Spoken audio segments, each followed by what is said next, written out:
Hello les Peas and Lovers! Dans cette série de vidéos, on va vous présenter les différents types de légumes que vous allez pouvoir récolter sur votre ferme, que ce soit dans votre potager privé et dans vos potagers partagés. Alors pour simplifier les choses, on les a organisés en 6 grandes catégories.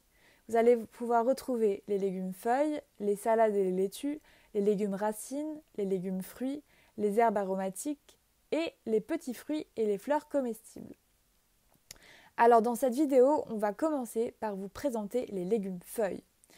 Ce sont les légumes que vous allez le plus retrouver dans la ferme, parce qu'ils poussent assez rapidement, mais aussi durant toute la saison, d'avril à novembre.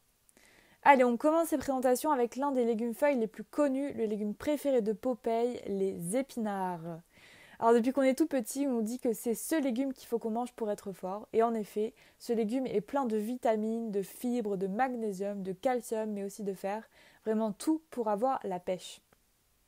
Vous allez pouvoir en récolter en avril et en mai dans la partie basse de votre potager privé, mais aussi dans les potagers partagés. Puis ces épinards seront remplacés par la tétragone pour le reste de la saison de mai à novembre.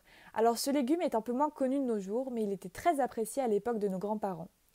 Ensuite, on a des blettes, qu'on appelle aussi des bettes en Belgique. Vous allez les retrouver dans vos potagers privés de mai à novembre. Donc chez Peas and Love, on plante deux variétés, les bettes rouges et les bettes jaunes. Puis on a le chou kale, qui est le super aliment à la mode du moment. C'est un légume très ancien qui était très populaire au Moyen-Âge avant de tomber aux oubliettes. Puis depuis quelques années, il a retrouvé son succès. Et il permet vraiment de faire le plein en vitamines et en minéraux. Vous allez pouvoir le retrouver dans les potagers partagés d'avril à novembre. Puis, pour finir, on a le pak choi, qu'on appelle aussi bok choy. Ce légume vient de Chine et commence tout juste à être connu en Europe. Il est délicieux dans des plats asiatiques cuits ou même crus.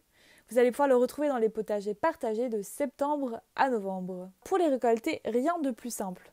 Avec un ciseau, il vous suffit de couper les grandes feuilles de la plante au niveau de la tige. Faites juste attention de ne pas prendre toute la plante et de laisser quelques feuilles sur celle-ci pour que celle-ci puisse avoir assez d'énergie pour repartir. Vous allez pouvoir les manger de mille et une façons, que ce soit en quiche, en gratin, en omelette, en pesto, en salade. Il y en a vraiment pour tous les goûts. Le mieux, c'est de manger vos légumes feuilles le plus vite possible après les avoir récoltés. Mais vous pouvez aussi les conserver quelques jours dans votre frigo. La petite astuce bonne à savoir, c'est que si jamais vos légumes sont un peu fatigués, vous pouvez les plonger dans de l'eau froide une dizaine de minutes avant de les manger et ça va leur redonner de la couleur et de la vigueur.